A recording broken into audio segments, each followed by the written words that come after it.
नमस्कार, आप देख रहे हैं जुनून सच दिखाने का। मैं हूं आपके साथ उन्नति भटनागर। बुलेटिन की शुरुआत करेंगे महत्वपूर्ण के साथ, जहां उत्तर प्रदेश के मुजफ्फरनगर में एसपी सिटी अमृत जैन ने इस मिशन के तहत बड़ी कार्रवाई की। एसपी सिटी ने टीम के साथ छापेमारी कर जुआ खेल रहे आरोपियों को गिरफ्तार किया है। पुलिस ने मौके से नकदी और मोबाइल फोन भी बरामद किए हैं। इस कार्य क्षेत्र में हड़कंप मच गया है। पुलिस का कहना है कि खुलेआम अपराध करने वालों के खिलाफ आगे भी जारी रहेगा और सख्त कार्रवाई की जाएगी।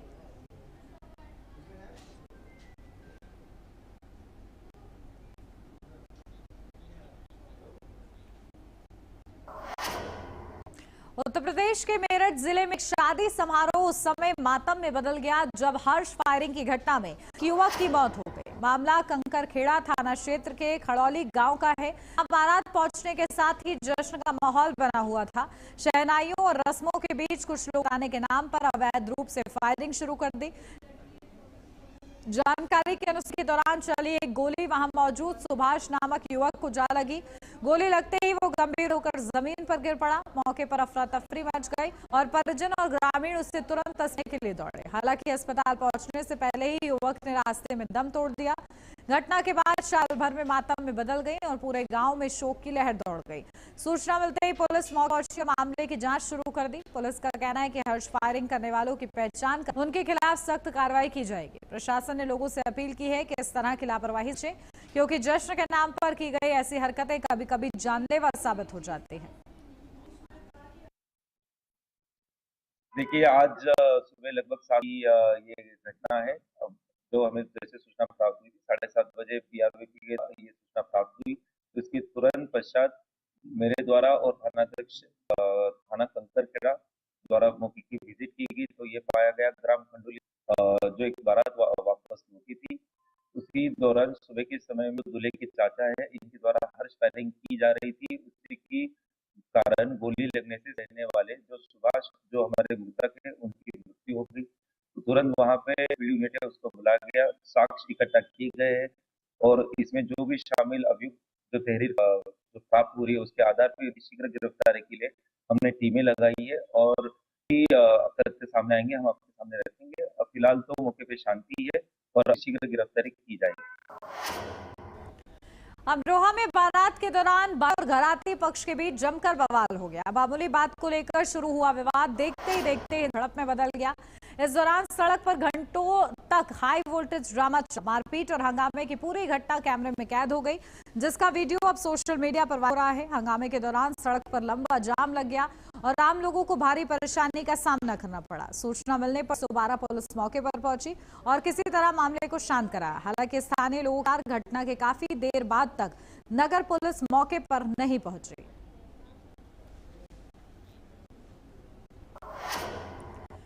नोएडा में सॉफ्टवेयर इंजीनियर युवराज मेहता की मौत मामले में बड़ी कार्रवाई की तैयारी शुरू हो गई। 16 जनवरी को पानी से भरे गड्ढे में कार गिरने से हुई इस दर्दनाक घटना के बाद अब नोएडा के कई अधिकारियों पर गाज गिरने की संभावना है। सूत्रों के अनुसार 4 प्रबंधक और 4 जूनियर इंजीनियर सहित कुल 8 अधिकारियों के खिलाफ कार्रवाई की सुगबुगाहट तेज हो गई है। एसआईटी जांच सिविल ट्रैफिक सेल के अधिकारियों की भूमिका पर सवाल उठे हैं। जांच में लोगों की शिकायतों और सांसद विधायक द्वारा भेजे गए पत्रों को भी शामिल किया गया है। इसके बावजूद समय रहते कार्रवाई न होने पर गंभीर लापरवाही सामने आई है, जिसको लेकर प्राधिकरण पर सवाल उठ रहे हैं।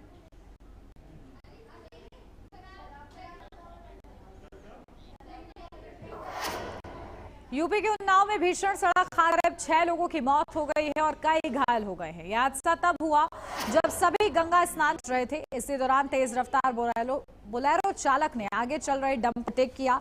सामने से डंपर आता देख चालक ने ब्रेक लगाया, तभी पीछे वाले डंपर ने टक्कर मार दी। इससे बोलेरो आगे वाले डंपर में टकराने के बाद सड़क किनारे पलट गए। पीछे वाले डंपर के चालक ने भी आगे वाला डंपर देख ब्रेक लगाने का प्रयास किया तो ऊपर पलट गया। हादसे में अब तक 6 लोगों की मौत हो गई है और 3 की हालत नाजुक बताई जा रही है। हमले की सूचना मिलते ही परिजनों में कोहराम मच गया है। मौके पर पहुंची पुलिस ने शवों को कब्जे में लेकर पोस्टमार्टम के लिए भेज दिया है। वहीं हादसे का संज्ञान लेते हुए मुख्यमंत्री योगी आदित्यनाथ ने को 2-2 लाख रुपए मुआवजे का ऐलान किया है।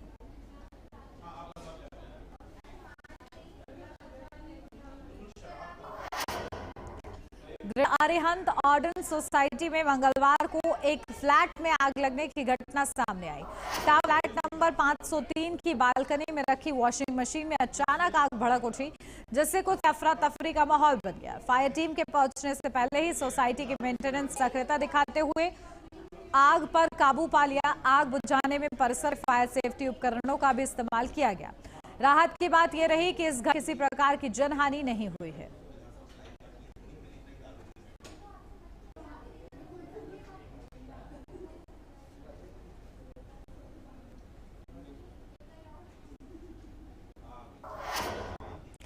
आईसीएसई ने इस साल 2026 के 10वीं और 12वीं परीक्षा जारी कर दिए हैं। इस बार भी छात्रों ने शानदार प्रदर्शन किया है और कुल पास प्रतिशत 99% के पार पहुंच गया है। खास बात यह रही कि दोनों ही कक्षाओं में लड़कियों ने लड़कों से प्रदर्शन करते हुए बढ़त बनाई है।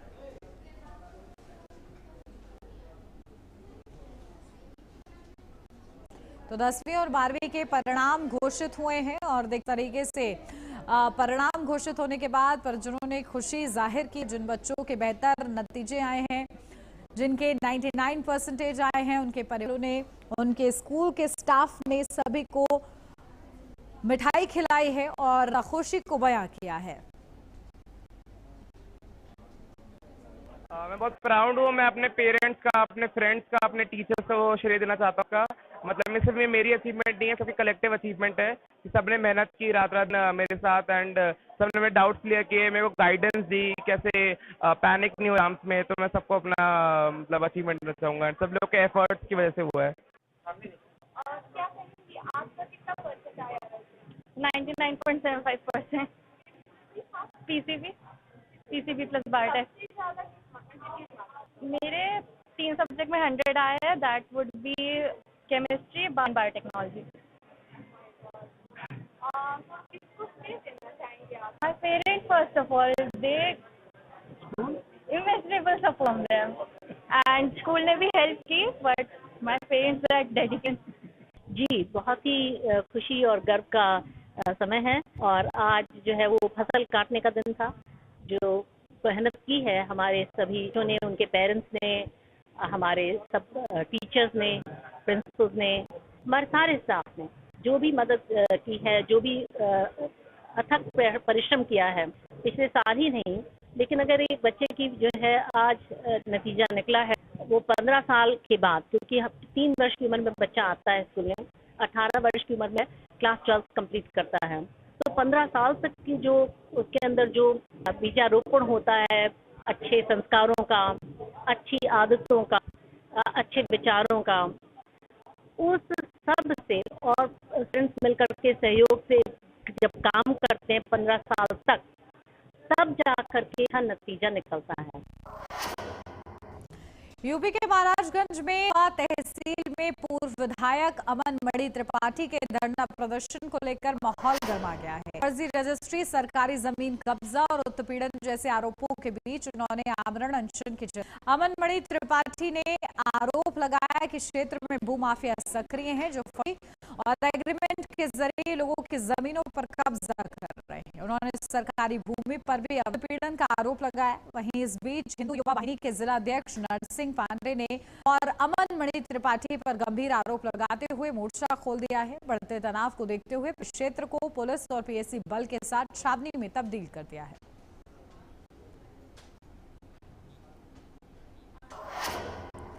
उत्तर प्रदेश के फन में मंगेतर के साथ घूमने गई एक लड़की के साथ रेप की घटना ने गंभीर रूप ले ली। ये मामला अब सिर्फ एक आपराधिक घटना नहीं रह गया है, बल्कि प्रशासन और पुलिस की सख्त का कारण लगातार चर्चा में बना हुआ है। पुलिस ने इस मामले में फरार मुख्य आरोपी पर पहले घोषित 50 रुपए के इनाम को बढ़ाकर 1 लाख रुपए कर दिया है। यह फैसला अपर पुलिस महानिदेशक प्रयागराज पर लिया गया। पुलिस के अनुसार फरार आरोपी बबलू सिंगरौर की तलाश तेज कर दी गई है। आरोपी को लेकर एक अहम सुराग सामने आया है। जानकारी के मुताबिक आरोपी मध्य प्रदेश के जंक्शन के सीसीटीवी कैमरे में नजर आया। इस इनपुट के बाद पुलिस और ज्यादा सतर्क हो गई के प्रयासों को तेज कर दिया गया है।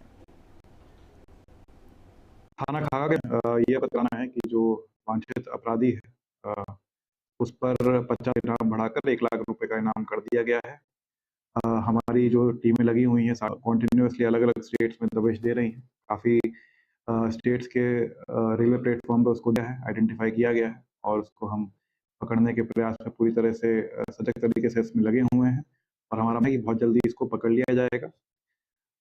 जैसे ही इसको पकड़ा जाता है और बाकी जो अभियुक्त हैं, आपराधिक इतिहास के आधार पर इन पे सख्त से सख्त कार्रवाई गैंगस्टर भी कराई जाएगी। इनके अवैध संपत्ति जो इनके द्वारा अर्जित की गई है उसका चिन्हांकन ऑलरेडी स्टार्ट कर दिया गया है। उसके गैंगस्टर एक्ट के 14(1) के प्रावधान के अंतर्गत इस पे कार्रवाई की जाएगी। शाहजहांपुर में एक दर्दनाक सड़क हादसे में 3 लोगों की दर्दनाक मौत हो गई। हुआ जब एक परिवार बहू को पहली बार विदा कराकर ले जा रहा था। इसी दौरान कार में जोरदार टक्कर हो गई। हादसा इतना जोरदार था कि कार के परखच्चे उड़ गए। पर ही 3 लोगों की दर्दनाक मौत हो गई।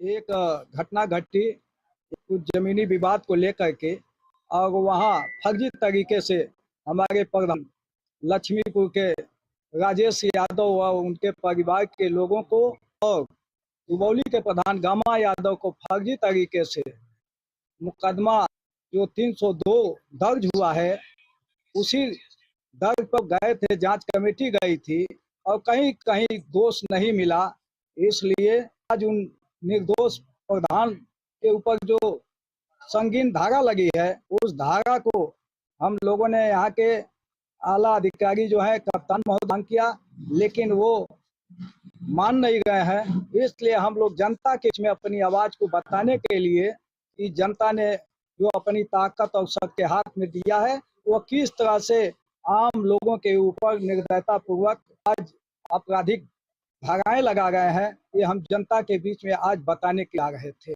इन्होंने एक ज्ञापन दिया है जिसमें लक्ष्मीपुर प्रकरण में ग्राम प्रधान व अन्य के विरुद्ध फर्जी मुकदमा उत्पीड़न बंद करने के संबंध में है और उस ज्ञापन के संबंध में हम लोग यहाँ उपस्थित हुए थे और इनका ज्ञापन ले लिया गया है। इनकी जो मांगे हैं इसको ऊपर लेवल पर भेज दी जाएंगी और जो भी निष्पक्ष होगा उसके हम लोग जो है कार्रवाई। बरहज तहसील क्षेत्र के लक्ष्मीपुर प्रकरण को लेकर समाजवादी पार्टी का जिला प्रशासन के खिलाफ प्रदर्शन उस समय पूर्ण हो गया जब सुबह ही सपा जिला अध्यक्ष व्यास यादव के घर के बाहर बल तैनात कर दिया गया। पुलिस ने पूरे क्षेत्र की घेराबंदी कर सपा कार्यकर्ताओं को बाहर निकल दिया।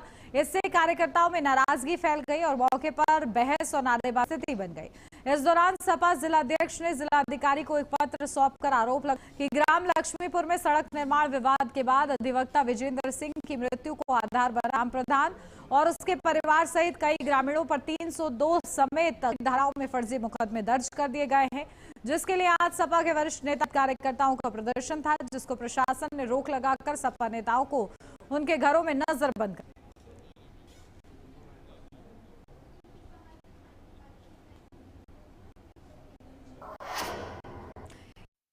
से ब्रेक कल हाजिर होते हैं।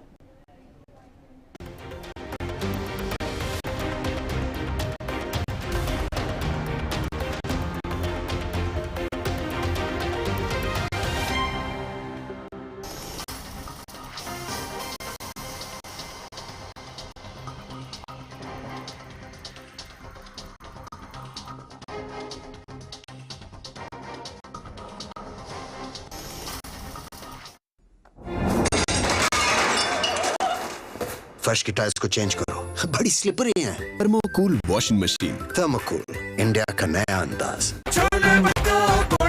गोल्डी छोले मसाले, जहाँ जाए लिस्टें बनाए। गोल्डी है फ्रेश लॉक टेक्नोलॉजी जो रखे मसालों को हर समय फ्रेश। आइसक्रीम खाओगी? में आइसक्रीम मिलती है। समर कूल रेफ्रिजरेटर, आप अपनी ड्यूटी निभाओ, ये ड्यूटी निभाएगा। समर कूल, लाइफ बनाए वंडरफुल। ये मेरी लाइफ का सबसे बेस्ट पल है। आज से मुझे मिला खुद का बच्चा पाने का बेस्ट मौका। इंदिरा IVF की खास टेक्निक देती है आने वाले बच्चे के नेचुरल गर्भ जैसा वातावरण और बढ़ाती है खुशखबरी का मौका।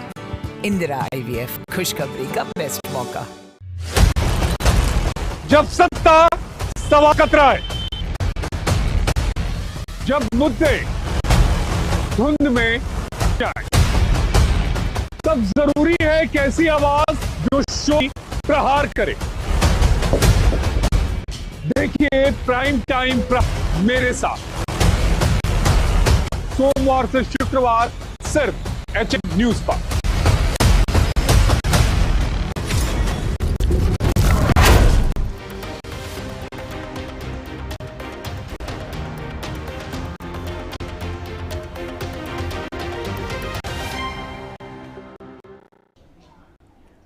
ब्रेक के बाद स्वागत है आपका। आगे यूपी के अलीगढ़ में नर्सिंग छात्रों ने कॉलेज प्रबंधन पर उनके भविष्य से खिलवाड़ कर लगाते हुए भारतीय नर्सिंग परिषद की मान्यता न मिलने को लेकर जिलाधिकारी से गुहार लगा। छात्र छात्राओं का कहना है कि अलीगढ़ कॉलेज ऑफ नर्सिंग में उनका भविष्य अधर में रहे। अलीगढ़ कॉलेज ऑफ नर्सिंग के जनरल नर्सिंग एंड मिडवाइफरी क्रम के छात्रों ने जिला मुख्यालयों कलेक्ट्रेट पर जिलाधिकारी को ज्ञापन सौंपा। उन्होंने प्रबंधन पर INC मान्यता और आवश्यक रिकॉर्ड उपलब्ध न कराने की शिकायत की है। वहीं छात्राओं को कॉलेज प्रशासन पर उचित कार्रवाई का आश्वासन दिया है।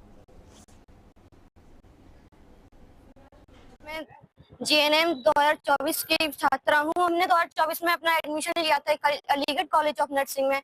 तो कॉलेज वाला मतलब एग्जाम हो गए फर्स्ट ईयर के एग्जाम होने के बाद हम लोगों को पता चलता है कि हम लोग क्या नहीं है, जो कि मान्यता होती है कॉलेज से, इंडियन नर्सिंग काउंसिलिंग। कॉलेज वालों से कहा तो कॉलेज वालों से मतलब हमने बहुत बार बोला, वो डेट पे डेट दे देते हैं, कुछ मतलब प्रूफ देते हैं कि आपकी INC है और हमें कोई रिटर्न में दिखा भी नहीं रही है INC है, कुछ भी नहीं दिखा रहे हैं। हम लोगों को हमारे साथ धोखाधड़ी कर रहे हैं वो लोग। हम DM साहब से मिलने आए हैं, अपनी अपनी शिकायत दर्ज कराई है, वो हमारे साथ न्याय करेंगे। उन्होंने बोला कॉलेज वालों को नोटिस भेजेंगे, उनसे बात करेंगे, आपके साथ गलत हुआ वो कराएंगे। यूपी के एटा में किशोरी से छेड़छाड़ का विरोध करना एक परिवार को भारी पड़ गया। मामला उस समय तूल पकड़ गया जब थाने शिकायत दर्ज कराकर लौट रहे पीड़ित पक्ष पर दबंगों ने हमला कर दिया। अचानक हुए इस हमले में करीब आधा दर्जन लोग घायल हो गए, जिन्हें इलाज के लिए अस्पताल भेजा। घटना का एक वीडियो भी सोशल मीडिया पर तेजी से वायरल हो रहा है, जिसमें मारपीट साफ दिख रही है। वीडियो सामने आने के बाद इलाके में हड़कंप मच गया और लोगों में आक्रोश फैल गया। सुपर पुलिस मौके पर पहुंची और मामले की जांच शुरू कर दी है। आरोपियों की तलाश की जा रही है। ग्राम डेरा बंजारा पीपल खेड़िया थाना क्षेत्र में दो पक्षों के बीच मारपीट का एक वीडियो संज्ञान में आया। दोनों पक्षों में कुछ लोग घायल हैं, जिनको उपचार हेतु जिला अस्पताल भेजा गया है।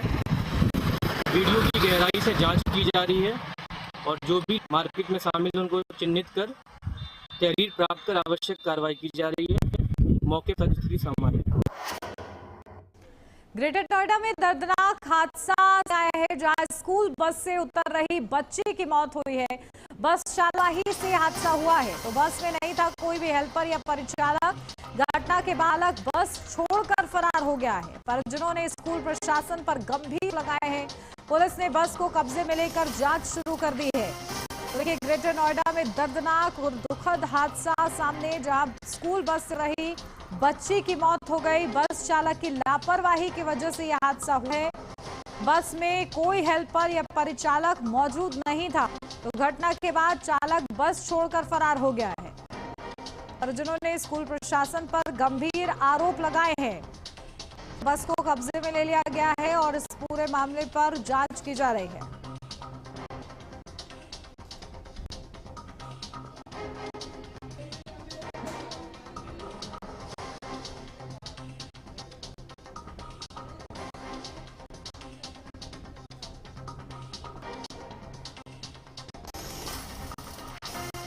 फिरोजाबाद नगर निगम की बैठक पूरी तरह हंगामेदार रही। महिला आरक्षण विधेयक के निंदा प्रस्ताव सत्ता और विपक्ष आमने सामने आ गए और देखते ही देखते सदन का मौका आ गया। जैसे ही नारी शक्ति वंदन अधिनियम से जुड़ा निंदा प्रस्ताव पेश हुआ, सपा भाजपा पार्षदों के बीच तीखी बहस शुरू हो गई। सपा पार्षदों ने आरोप लगाया कि पहले ही 2023 में पास हो चुका है और जनता को गुमराह किया। बात इतनी बढ़ गई कि नारेबाजी, तीखी नोकझोंक और फिर धक्का मुक्की तक पहुंच गई। हालात बेकाबू होते देख कुछ पार्षद बीच बचाव के लिए आगे आए और किसी तरह स्थिति को जब प्रस्ताव से जुड़े पोस्टर बांटे जा रहे थे तो विपक्ष ने इसका विरोध किया, जिसके बाद उन्हें सामने आ गए और सदन में अफरा तफरी मच गई। हंगामे के बीच ही अन्य प्रस्तावों को सर्वसम्मति से पास कर दिया गया और अचानक राष्ट्रगान के साथ बैठक समाप्त कर दी गई। हम ये मांग करते हैं सरकार से कि जिस आरक्षण को जो 2023 में लागू हो चुका है, जो कानून का उसको लागू किया जाए। महिलाओं को आरक्षण दिया जाए, जो 543 सीटें आरक्षण दिया जाए। ये भाजपा सरकार सिर्फ और सिर्फ अपने लालच में इस को लागू नहीं कर रही है, क्योंकि अगर इन्होंने ये आरक्षण अभी वर्तमान स्थिति में लागू कर दिया तो मंत्री हैं, उनके विधायक हैं, सांसद हैं, उनकी अपनी सीटें चली जाएंगी। तो ये महिला विरोध भाजपा सरकार वाले और ये दूसरे दलों को, विपक्षी दलों को महिला विरोधी का मतलब लेकिन पूरा जान चुका है कि भाजपा सरकार महिला विरोधी है। अगर इनको महिला आरक्षण लागू करना होता अभी तक लागू। ये देखिए, मैं पिछले लगातार 8 सालों से और माँ बैठक चौक की मांग कर रहा हूँ। ये क्या माता नहीं है? ये क्या महिला नहीं थी जिन्हें दी? मैं कई वर्षों से इसके लिए लगातार प्रयासरत हूँ, लेकिन मोदी जी के द्वारा ये प्रस्ताव बार बार ठुकरा दिया जाता है। मैंने ये एजेंडे में शामिल करने के लिए कहा था, लेकिन इसमें शामिल नहीं किया गया। ये महिलाओं की अपमान करने की ये नीयत इनकी दिखाई है। और आज आप भरे सदन में देख सकते हैं, आज भरे सदन में जहाँ पर भारतीय पार्टी के लोग चिल्ला रहे थे महिलाओं का सम्मान, भारतीय जनता पार्टी का ये फैसला है, भारतीय जनता पार्टी सम्मान करती है। माननीय महापौर जी का अपमान करके राष्ट्रीय गान कराने का अधिकार होता माननीय महापौर जी, लेकिन वो अधिकार ही छीन लिए। ये कैसे महिलाओं का सम्मान कर रहे हैं? ये तो आप सामने देख सकते हैं। जो अधिकार छीन सकते हैं महिलाओं का, वो क्या सम्मान करेंगे महिलाओं का? इसके लिए हम लोगों ने यह बात रखी है कि महिला महापौर जी का सम्मान और महिलाओं को हम बरकरार रखने के लिए आंदोलन करते रहेंगे। मृत भारतीय किसान यूनियन और जिला प्रशासन के बीच चल रहा टकराव अब और हो गया है। स्मार्ट मीटर, बिजली की बढ़ती दरों और स्थानीय समस्याओं को डीएम कार्यालय पर धरना दे रहे किसानों को प्रशासन ने जबरन हटाकर सिविल लाइन थाने भेज दिया। बाकी नेता विजयपाल घोपला ने जिला प्रशासन खासकर डीएम के व्यवहार पर गैर व्यक्त किया है। उन्होंने सीधे शब्दों में कहा, हम अपनी समस्याओं को लेकर शांतिपूर्ण धरना दे रहे थे। जब डीएम साहब ने बुलाया तो उनका व्यवहार बेहद निराशाजनक, धमकाने वाला था।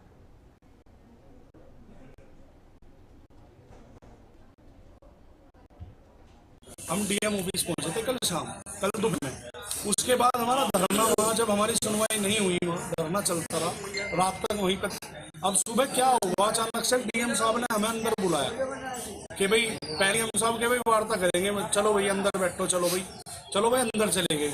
उसमें डीएम साहब ने वहां जाके जो अभद्रता करने का प्रयास करा बाबा जी के साथ में, उन्होंने मतलब बात हमसे कर रहे, देख किसी और को रहे, बता किसी और को रहे हमसे सीधा। मतलब एक बार भी हमें ये नहीं लगा कि जैसे जनता ने, जो जनता का जो कंट्रोलर होता है वो एक तरीके से जनपद में डीएम होता है, लेकिन जनता को ही संतुष्ट नहीं कर पा रहे, तो फिर क्या फायदा है। यूपी के फतेहपुर में जिलाधिकारी निधि गुप्ता वत्स ने रारा स्थित का औचक निरीक्षण किया। निरीक्षण के दौरान गौशाला में कई खामियां पाई गई, जिस पर संबंधित अधिकारियों और कर्मचारियों को जमकर फटकार लगाई। निरीक्षण के दौरान साफ सफाई, पशु रखाव, चारे पानी की व्यवस्था और अन्य व्यवस्थाओं की स्थिति संतोषजनक नहीं पाई। इस पर डीएम ने नाराजगी जताते हुए व्यवस्थाओं को तुरंत सुधारने के निर्देश दिए। उन्होंने गौशाला में किसी भी प्रकार की लापरवाही बर्दाश्त नहीं की जाएगी और पशुओं की देखभाल में किसी तरह होनी चाहिए। डीएम ने अधिकारियों को निर्देश दिए कि नियमित रूप से निरीक्षण कर व्यवस्थाओं को दोहराएं।